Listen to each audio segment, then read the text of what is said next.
Olá, pessoal. Esperamos que vocês estejam bem. Todos nós, cedo ou tarde, ouvimos por aí que a espécie humana apresenta grande inteligência em comparação com outras espécies. Acerca disso, temos as mais variadas evidências de apoio, e outras, nem tanto. De toda forma, vocês sabem algo acerca das bases biológicas desse fenômeno? Das diferenças de capacidade de aprendizagem e de flexibilidade comportamental entre as espécies? Não? Ah, então pega a pipoca, que o tema do Synapticando de hoje vai por aí. O processo de encefalização nos mamíferos.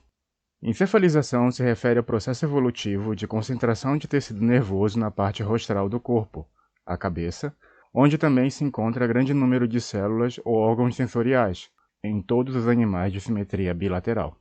Como vocês devem imaginar, esse processo de concentração se iniciou há muito, mas muito tempo nas histórias evolutivas das espécies animais na Terra. Nos animais vertebrados, chamamos de encéfalo o órgão formado por essa concentração.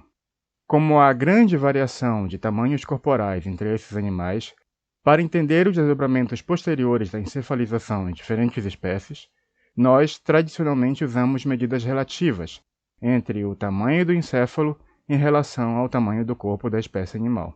Assim, podemos fazer comparações menos enviesadas dos encéfalos entre as espécies.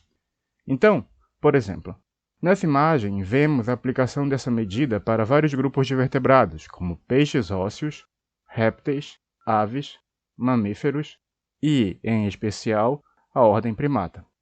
Por essa medida, podemos ver que, de fato, algumas espécies possuem ou possuíam um encéfalo menor que o esperado para o tamanho de seu corpo, enquanto outras possuem encéfalos maiores que o esperado.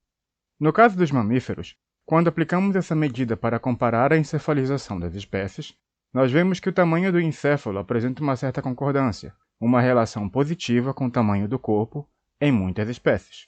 Assim, quanto maior o corpo, em linhas gerais, maior tende a ser o encéfalo. Por outro lado, se traçarmos retas paralelas nesses dados, também vemos que algumas espécies têm um encéfalo maior que o esperado, enquanto noutras, ele é menor. Além disso, no caso das espécies que possuem um encéfalo maior, esse aumento está majoritariamente concentrado na região mais anterior e mais superficial do encéfalo, o telencéfalo ou cérebro. Por que isso ocorre?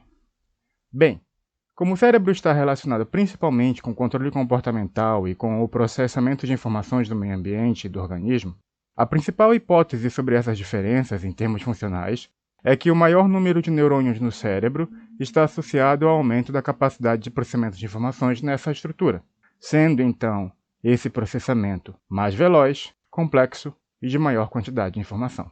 Presume-se, então, que quanto maior o cérebro, mais informação poderia ser armazenada, as respostas comportamentais podem ser rápidas às contingências do ambiente e o organismo pode apresentar repertórios comportamentais mais complexos e flexíveis.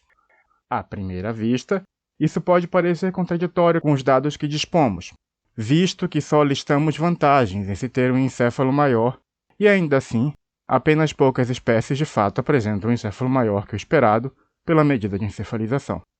Se só houvesse vantagens, seria esperado então que muitas outras espécies apresentassem um encéfalo maior que o predito, mas não é bem assim. Acontece que há alto custo energético, metabólico e estrutural envolvido na manutenção desse órgão, e quanto maior a encefalização, maior o custo. Por exemplo, em ratos, o encéfalo consome cerca de 8,5% de toda a energia produzida e consumida pelo organismo. Em chimpanzés, esse consumo aumenta para 13%, e em humanos, nos quais a massa do encéfalo representa aproximadamente 2,5% da massa do corpo, esse custo chega a 30%.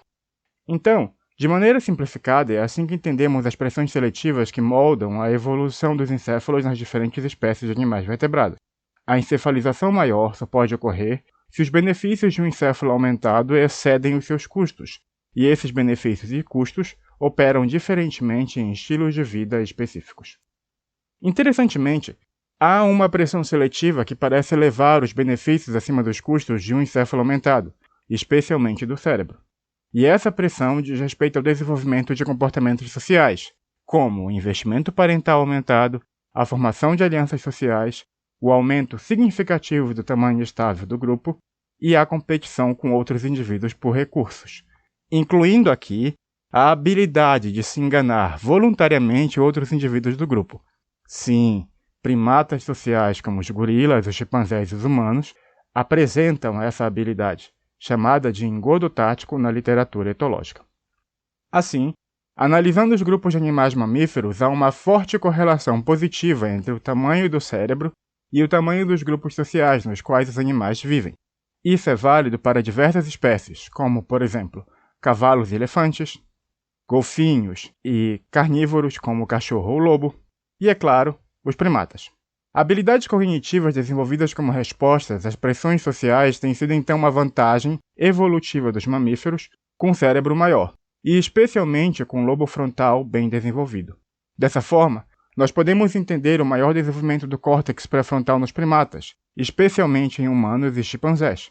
É com essa área que podemos analisar diferentes informações sensoriais numa organização temporal, programar uma estratégia motora para responder aos estímulos ou modificar os comportamentos de acordo com as consequências dos nossos atos, inibir comportamentos ou respostas impulsivas, ter flexibilidade para modificar comportamentos que julgamos como ineficientes ou negativos e planejarmos ações de longo prazo, avaliando junto as implicações desse planejamento.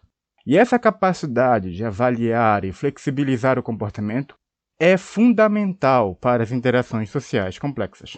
A hipótese, então, é que esse tenha sido o motivo principal para que a seleção natural tenha favorecido tanto o aumento dessa área do cérebro nos primatas em geral, e em especial nos humanos, pois muitas das espécies primatas são espécies sociais com alta interação, complexidade e organização social. Esperamos que vocês fiquem bem. Até mais.